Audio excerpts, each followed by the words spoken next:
Good afternoon, everyone, and welcome to the Baldrige Foundation's Institute for Performance Excellence webinar, Building and Sustaining Long-Term Client Relationships. As a reminder, due to the high number of participants, everyone will be kept on mute during the presentations. If you have any questions, please submit them to the moderator in the Q&A box located on your control screen. Presenters will answer questions during our panel discussion. So before we get started today, I wanted to take a moment and recognize members of the Mac Baldrige Society who serve as trustees of the Foundation's Institute for Performance Excellence. It is with their generous support that makes presentations like today's possible. On our agenda today is guest speaker Cindy Milrany of Freese and Nichols, where you serve as Chief Strategy Officer. As I mentioned earlier, the topic for today is building and sustaining long-term client relationships. And so with that, I will turn it over to you, Cindy, to get us started. And thank you so much for being here today. Okay, so I'm so excited to get to be with you guys today. Our long-term client relationships are really, really important at Freese and Nichols, and I'm excited to share some things with you all. So what I'm hoping you will learn from today is really how you can ensure extraordinary client service, how you can understand what really is important to your clients, how you develop those long-term relationships, and then how you train the next generation to be just as good as the current focus. So I thought it would be good to share a little bit about Freese and Nichols, so you have an understanding of kind of where I'm coming from. So Freese and Nichols is a 131-year-old privately owned professional services firm. At Freese and Nichols, we plan, permit, design, and really manage the construction of public infrastructure projects. And we're full service, so we offer all of these things that you see on the screen. Who we serve from a client perspective, we really are out there serving federal, state, and local governments. As you can see, the different client types that are in blue font, those really represent about 90% of our business. So we do a little with some other client types, but we primarily work with the government.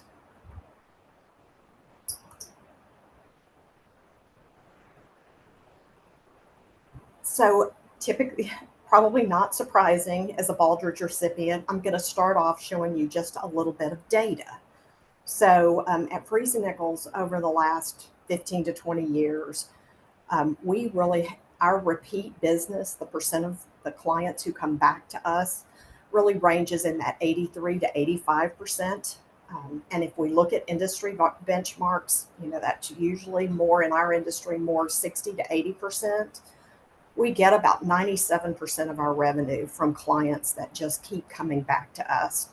So we believe that's a real testament to our clients' satisfaction, their loyalty, and it's really key to our firm's enduring sustainability, part of what's kept us around for 130 years. So just a little more data. We have about 800 clients that are active with us right now. 234 of those we classify as strategic and key accounts, and I'm going to talk to you about that a little bit later in the presentation. But what I really did want to share is the longevity of the relationships that we have. So 10% of those 234 strategic and key accounts have been clients with us for over 50 years. 38% have been with us for at least 20 years. And then at the bottom of the screen, we have some really, really long relationships. The city of Fort Worth was our first client and has always, over the 130 years, we have had some type of a project going on with them for that entire time. Tarrant Regional Water District is a North Texas water provider.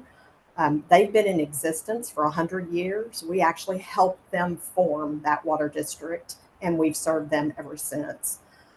Corpus Christi is another. And then the DFW airport, we were instrumental in the beginning of the airport, and we have had a project with them consistently ever since the airport went into existence. So now I really want to get into the meat of what we believe makes client relationships so important at Freese and Nichols and how we really do that. So I don't know how many of you have read the book Good to Great. It's one of those business books that's been around a long time, but I still find myself going back, pulling it off the shelf and reading certain parts of it because it was so amazing. And our hedgehog concept, which is in the book Good to Great, is really considered what you as an organization can be the very best at. And we believe that's to be the very best at client service, resulting in long-term, mutually beneficial relationships.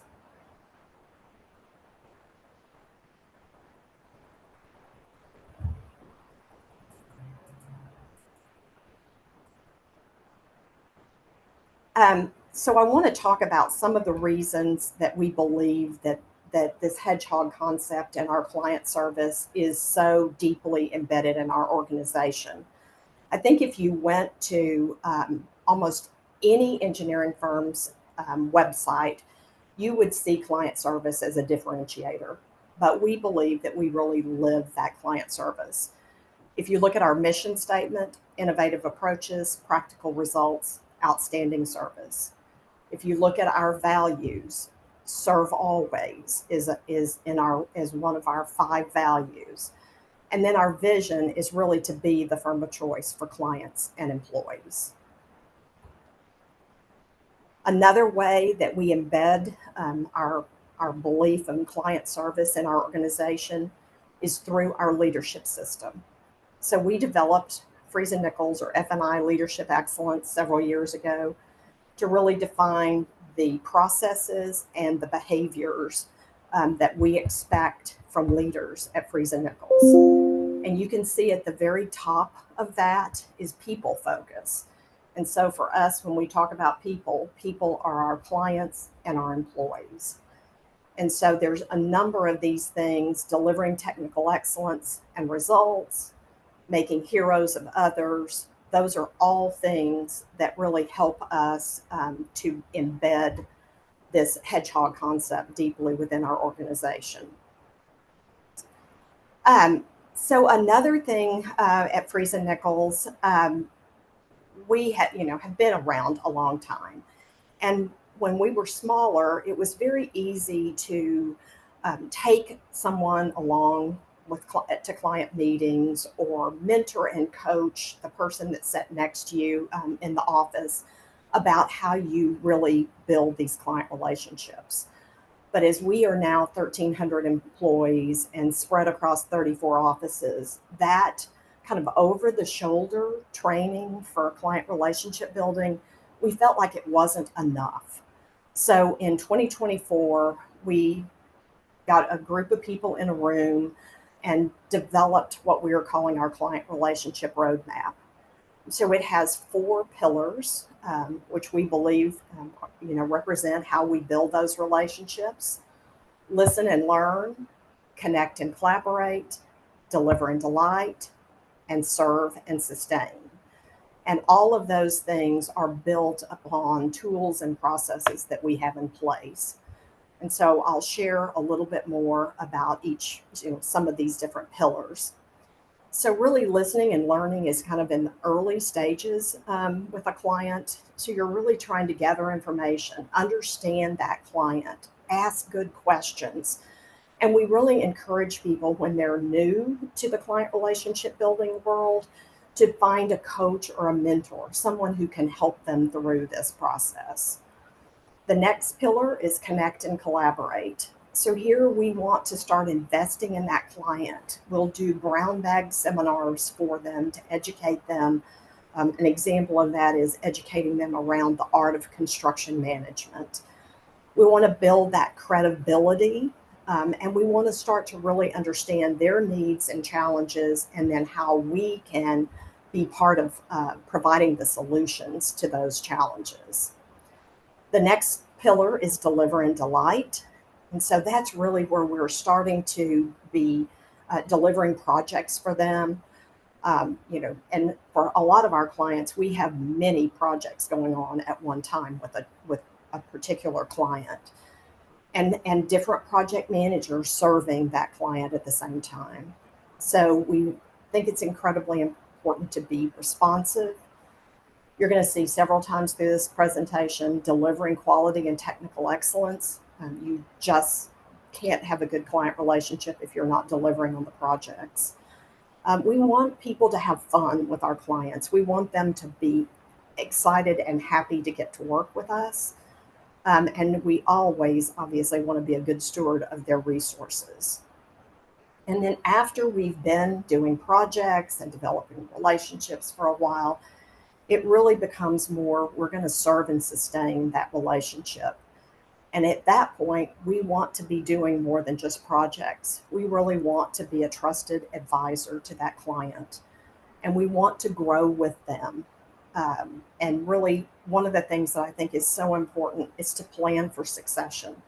So, both on our side, if we are going to have somebody who might be retiring, and we want to be sure that we have somebody coming up along behind them in the relationship, but also planning for the succession at the client level so that we can start to build those relationships, so that it's not such a difficult transition when there are changes going on.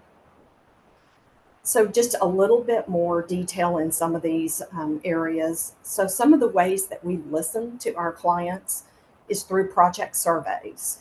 So we send out surveys to the project manager at the client's organization at the midpoint of our projects and again at the end of the project, so that we really get the feedback. We modified that survey just a few years ago with the help of George Taylor at Beyond Feedback. We use them for our client engagement survey, and he helped us to really rethink the questions that we were asking on the survey and the way we were asking for comments, so that we could really start to get actionable information back from those project surveys. We also annually do a client engagement survey. So again, I mentioned the project survey is with the project manager.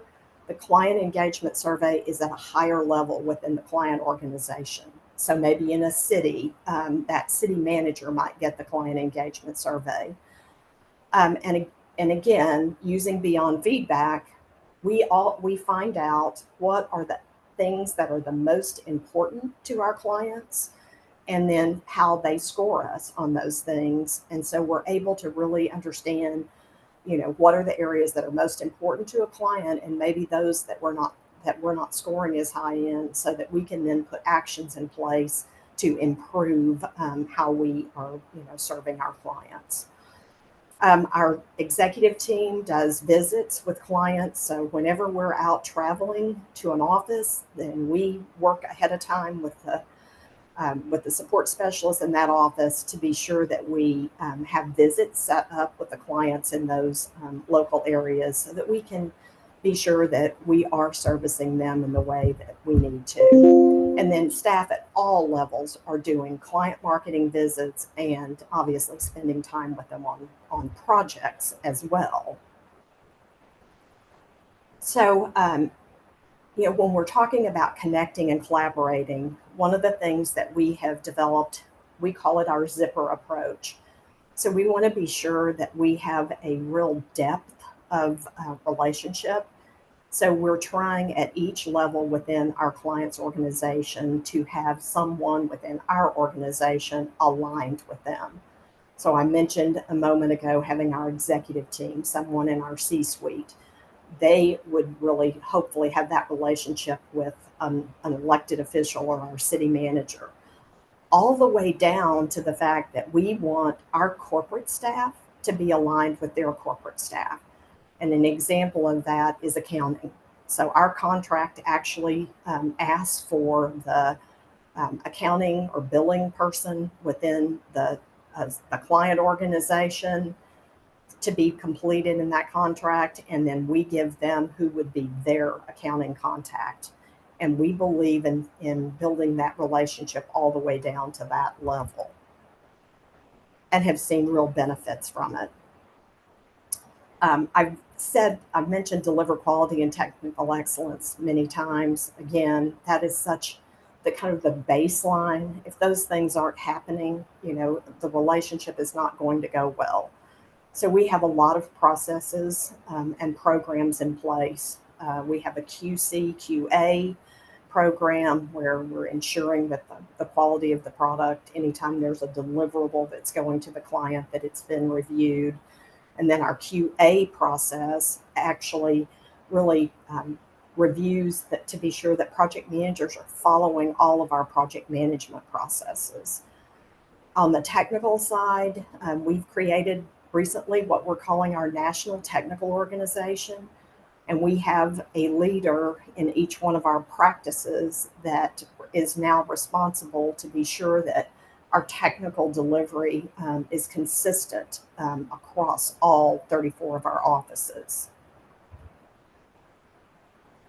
And we have what we call technical excellence, a technical excellence program where every technical person in the organization belongs to a TEP, and they meet on a very regular basis and go through best practices and lessons learned on projects and improve their processes.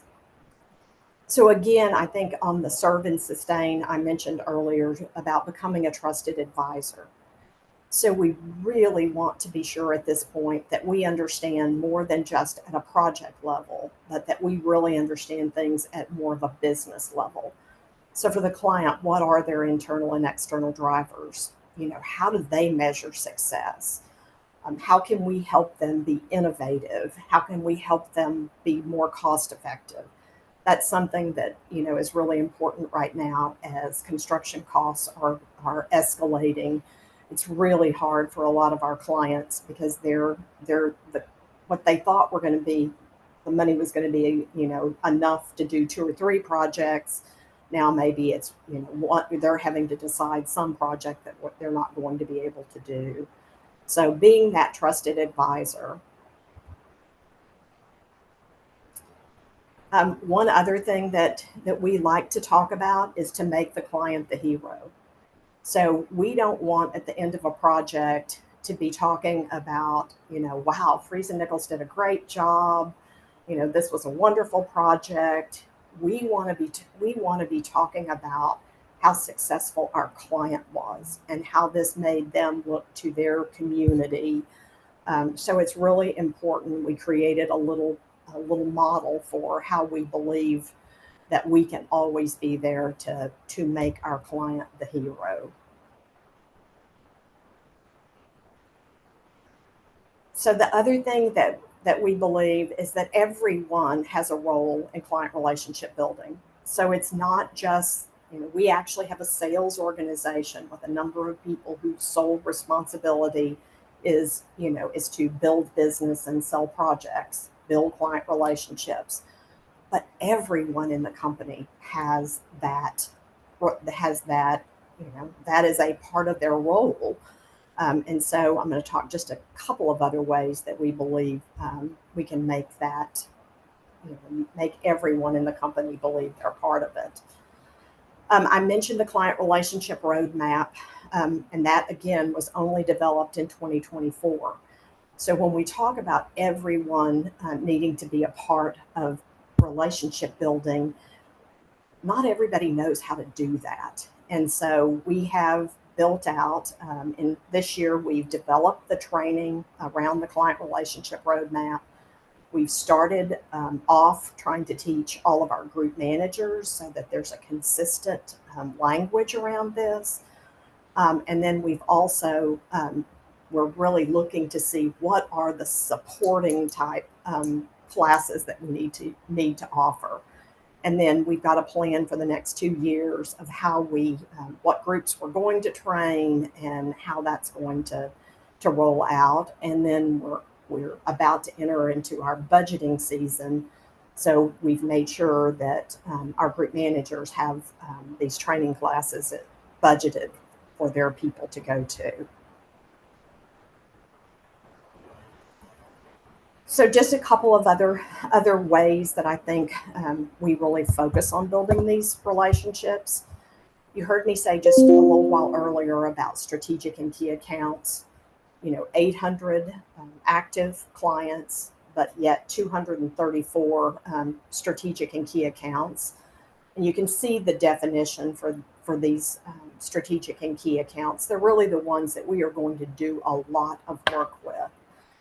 And since we started this program several years ago, we really see that these two groups of clients end up bringing in about 70 to 80% of our revenue. So they are very critical to our success. And we always make sure not only are they clients that are going to generate a lot of revenue for us, but that they are clients that really align and match with our Freese and Nichols Leads values. We have over the years had strategic and key accounts that really were generating a lot of revenue for us. But when we talked to the people that were working with those clients, it was not a good relationship. It was not a fun and rewarding job for these folks. And we have walked away from some of those clients that we believe did not, really don't align with our values.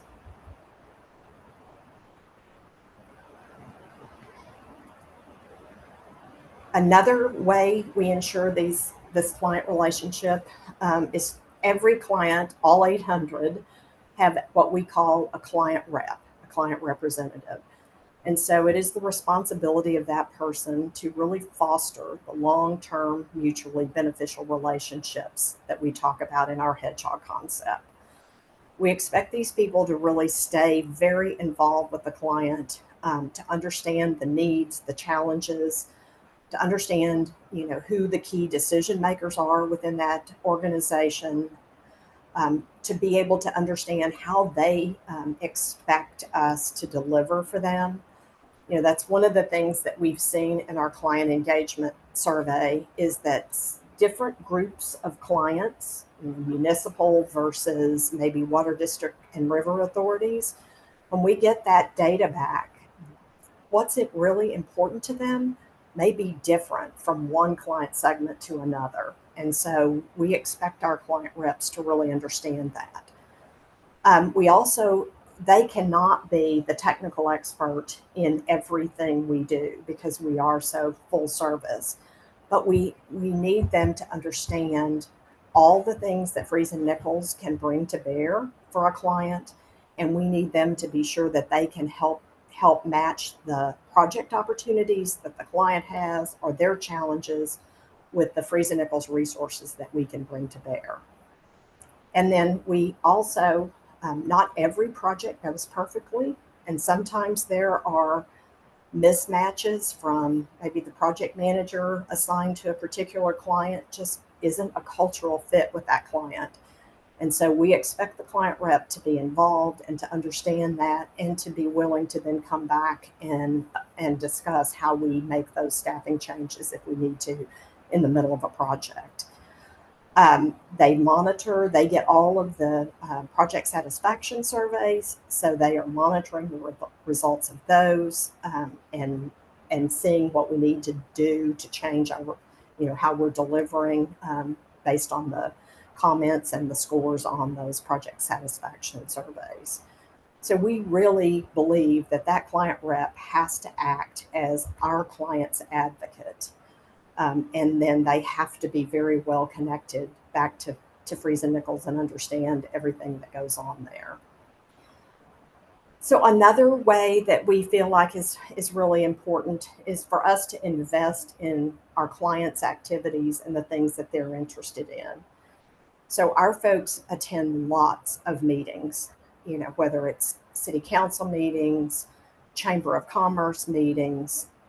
They do a lot of things legislatively to be, when it's a public involvement type industry day at the Texas legislature. We want to be there to represent our clients.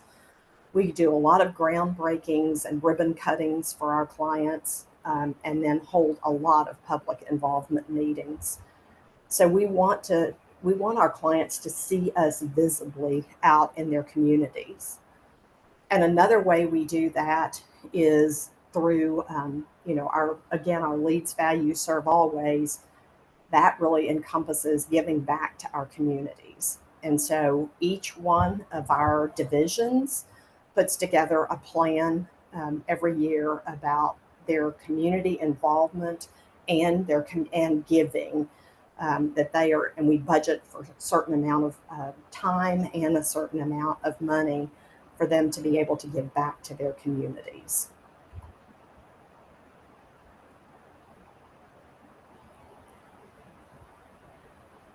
And a last way from this is to also be involved professionally in the organizations that your clients are involved in. So for us, it's the National Society of Professional Engineers or the American Public Works Association. But it's really important to be there and learn beside your client. We like to present at these conferences, if we have the opportunity. And a lot of times we will partner with a client and do a joint presentation at these professional organizations.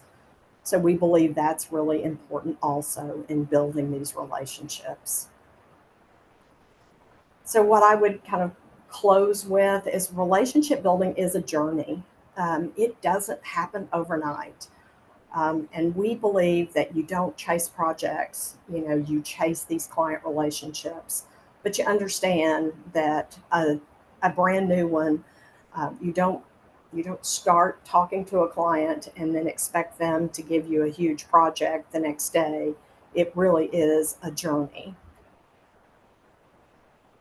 And I wanted to just share with you a little bit about some of the things that we think we've done. Our continuous improvement Baldrige journey has gone on for a long time. We started in 1996, and we love to talk about the incremental improvements that we have made along the way. So going back to very early days, that's when we started doing the client satisfaction surveys. We developed our hedgehog concept that I've talked so much about in 2004. Account and opportunity plans. So every key and strategic account, we have a plan for how we're going to develop that relationship. And then we also put together a plan for every opportunity, every project that comes along for that client. And then I mentioned the key and strategic accounts that started in about 2022. And the line that you can see there, when we started this journey back in 1996, we were about a $20 million company. And we ended last year at about 373 million. So we believe those client relationships are absolutely the key to the journey that we've been on. So I appreciate the time that you have spent with us today. Thank you, Cindy. I really appreciate it. That was fantastic. I do have a few questions that have come through here, and I'd like to touch upon a few of those. First of all, really impressive as far as the longevity of your clients. That was a really great way to display that. And then also, I think it really showcases some of the details. That's really what this boils down to, the details that goes into the retention of those clients, the overall quality approach that you have. So along those lines, can you talk a little bit more about how you have consistently driven an 85% repeat business rate? So a lot of the things, obviously, that we've already talked about, are a part of that. I do think the succession planning, and we do that as part of an account plan. So we talk every time we're updating an account plan about, you know, what's changing within the relationships, that zipper approach that I talked about earlier. Have we had changes in the people, in all the levels in our organization, or has the client had that, or are there planned changes? And so, if we see that the city manager is about to leave, retire, and he's going to move on somewhere else, we start trying to put together our strategy for who's going to move into that role, and then who we have that has a good relationship with that person, so that it's not starting from scratch. So I think that's incredibly important. And then again, continuity. And I didn't really talk about this in the presentation, but we have really low turnover and we have long tenured employees. And so, in some cases, like I did an executive client visit not too long ago, and when I'm talking to the city manager, he shared with me that the people that we have that work on his water distribution system, that our people have much longer tenured experience and knowledge of that system than anyone internally that they have working there, because they're having turnover. And there's a shortage of engineers in the world. And so we're all just kind of trading them back and forth. And so I think that continuity that comes with our long tenured employees and our low turnover is another real advantage for us.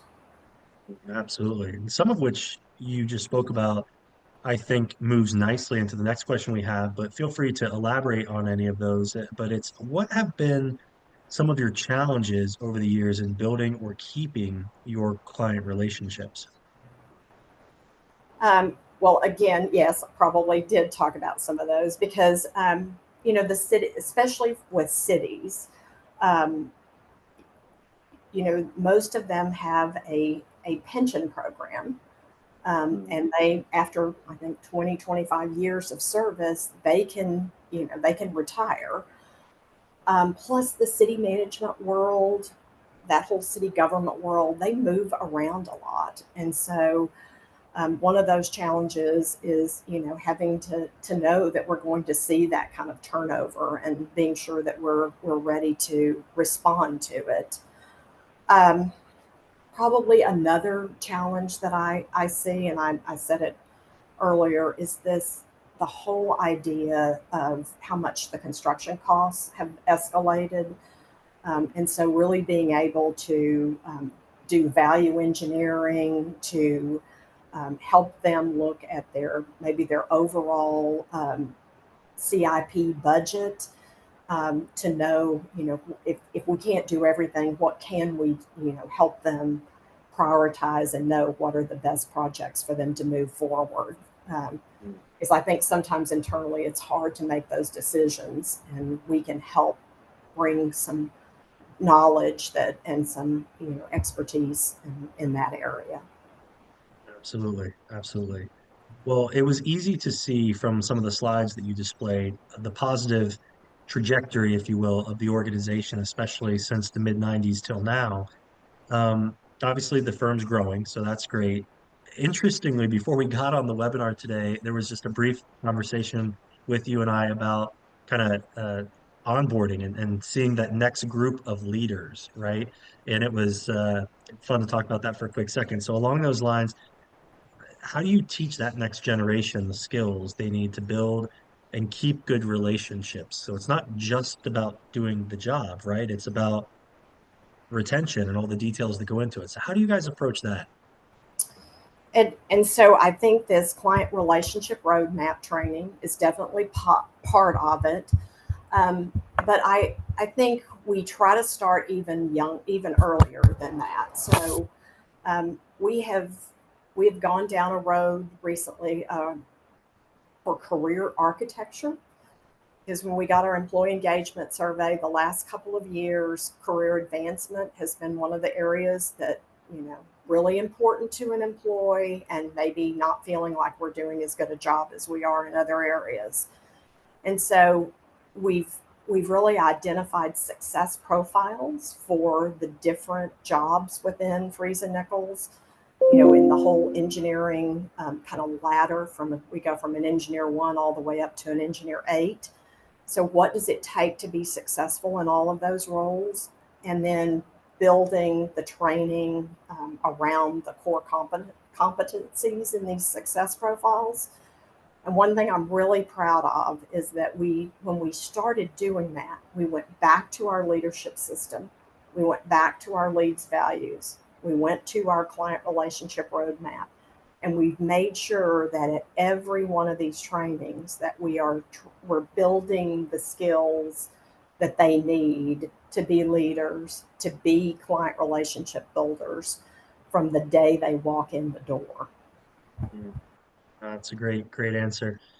You know, one of my big takeaways from your presentation is, I think I may have said this earlier, but the details matter, right? The details matter. And I think you guys are really demonstrating that in such a great way. So taking that to another level here, I saw on the one slide you were mentioning things related to being a part of different professional organizations, members of those organizations. So how has that been able to help your business, whether or not it's just continuing ed for your group or if it is even more related to how you can impact your customers? But I'm just curious on that piece.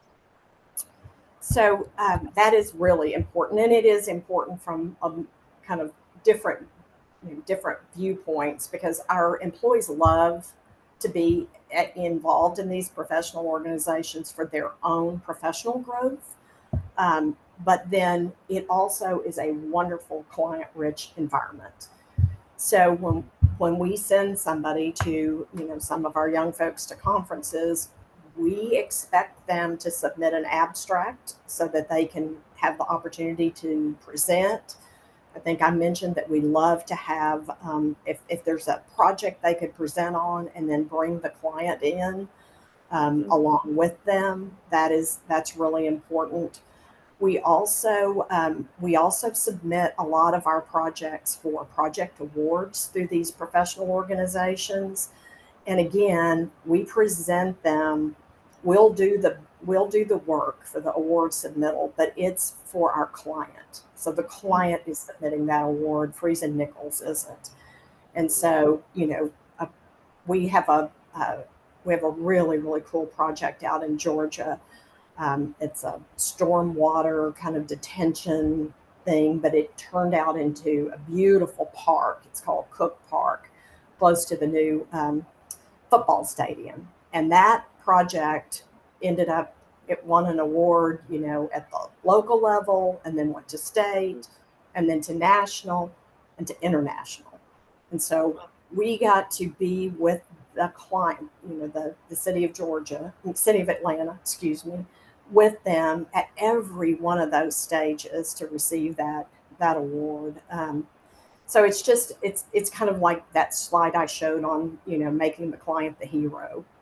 So we feel like those professional organizations are really really really important.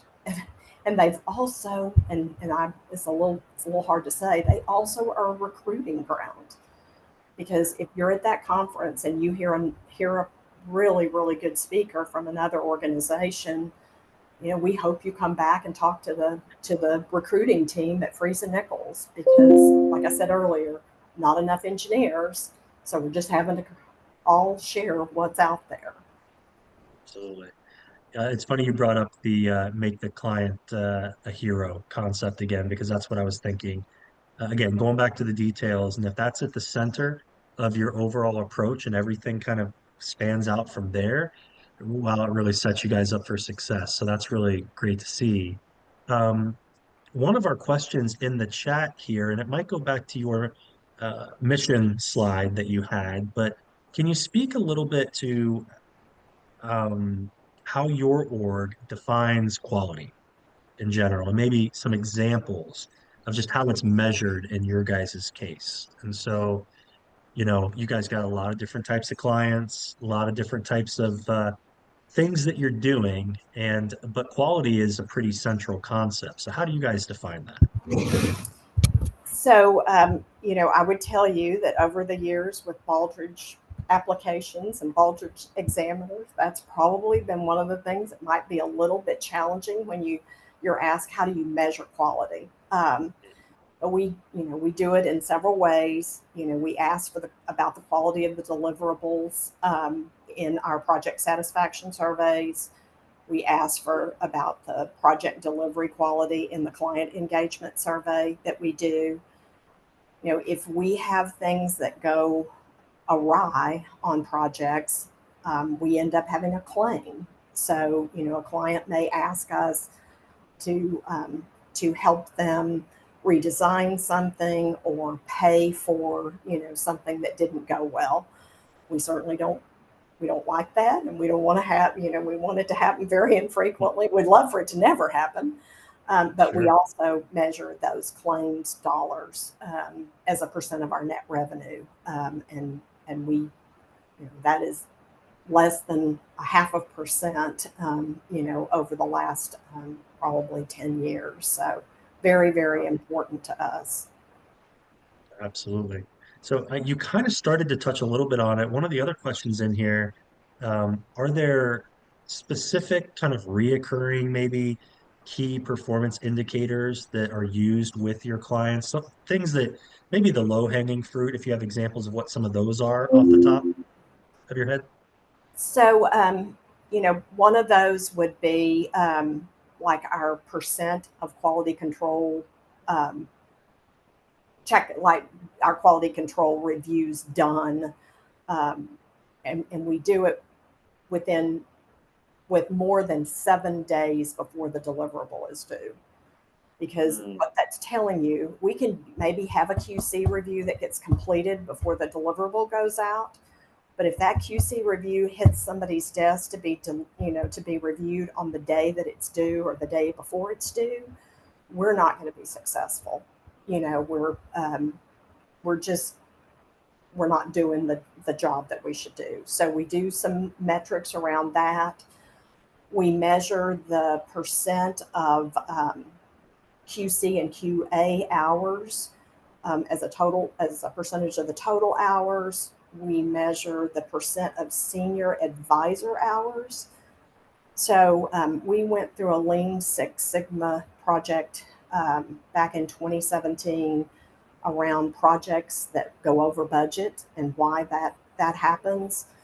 And one of the things that came out of that is that maybe we don't have enough of that senior gray hair wisdom on some of our projects.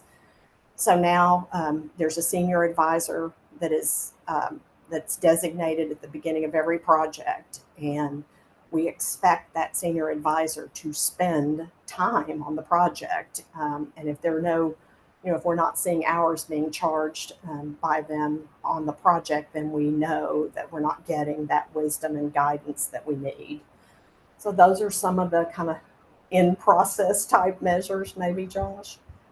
love it. Yeah, well, the questions that have come through the chat have been great so far, um, as it would pertain to some of these.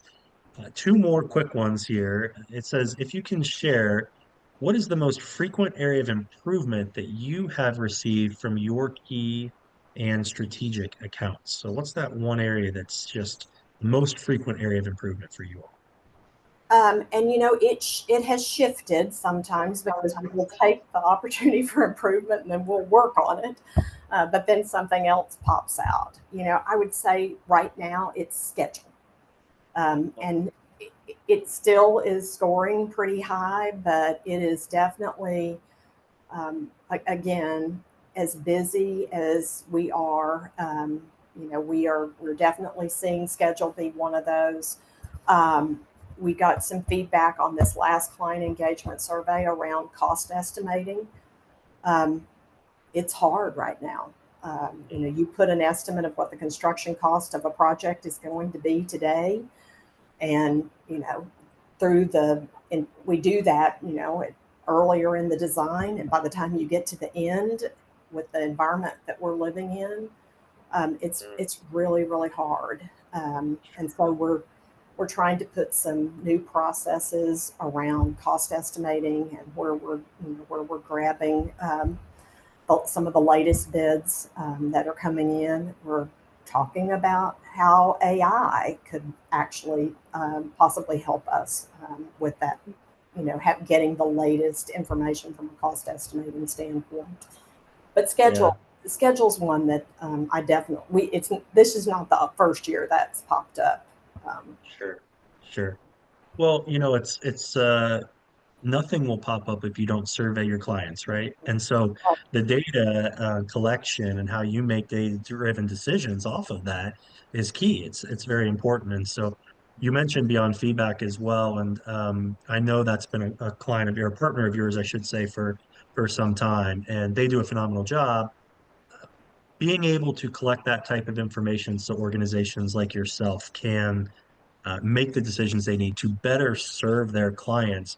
That came across loud and clear in your presentation today. So I think that's a fantastic job on your guys' part. Last question for you here. At the end of the presentation, you talked a little bit about being a part of the local community, the importance of that. What does that mean to Freese and Nichols? Can you dive a little deeper into that and just a little bit on that corporate giving side of things? How does that really help and benefit your relationships with your clients?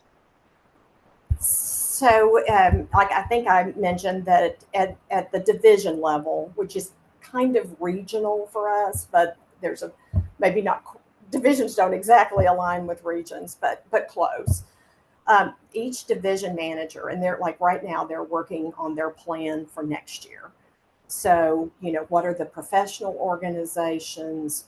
What are we try to look at professional organizations, like I said, that our clients are involved in. So, what professional organizations, what community organizations that are we going to support, like not for profits? We're definitely working a lot around STEM. Mhm. Again, if we don't get out into the junior highs and high schools and really sell engineering as a profession, that is something that it you can great changes, impact the world, but we're not seeing enough kids go into engineering. So those are the three categories I can just think of off of my top of my head. We also have our employees track their volunteer hours so that we can see what organizations our employees are supporting. And then we like to match our giving to the organizations that our employees are involved in. And you can't do that, you can't do every organization they're involved in, but we try to make some of that match because it feels like to our employees then you know we're trying to support the things that they're giving their time and their talents to. Absolutely. Yeah, you're invested in what they are and vice versa. So that's fantastic. Well, Cindy, I can't thank you enough for the presentation today. Everything you said, it was very insightful. You guys are doing great work, and I'm glad we were all able to be on today to learn a little bit more about your process and what it means to actually establish long-term relationships, the details that go into it with your clients. And so, thank you again so much for your time today. Well, thank you. It was fun. Yeah. Bye. The Foundation's Institute for Performance Excellence has more than 400 training and professional development certification opportunities offered online and at your own pace. This month, we're showcasing two certification courses relating to today's presentation, your Mastering Strategy certification and then the Mastering Foresight scenario-based planning certification program. You can visit the Institute at baldrigeinstitute.org/education to learn more and to register. As a reminder, the recorded version of the slides will be available and all who registered next week. And once again, thank you to all of our great sponsors and donors. We appreciate you so much. Thank you all for attending this afternoon's webinar and have a great day, everyone.